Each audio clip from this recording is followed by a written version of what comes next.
Seventh day road trip to Norway. We are still in Stavanger and this is our fourth day here. But tomorrow we are going to leave and go another place a little bit farther. And today we are going to do hike in Ardal forest.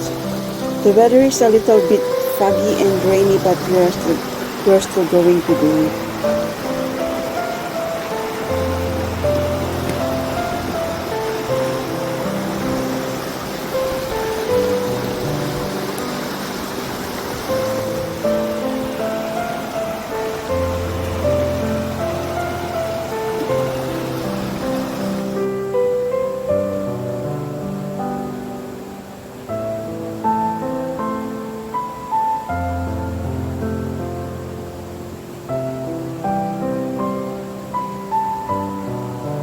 Here we are to the Ardal forest.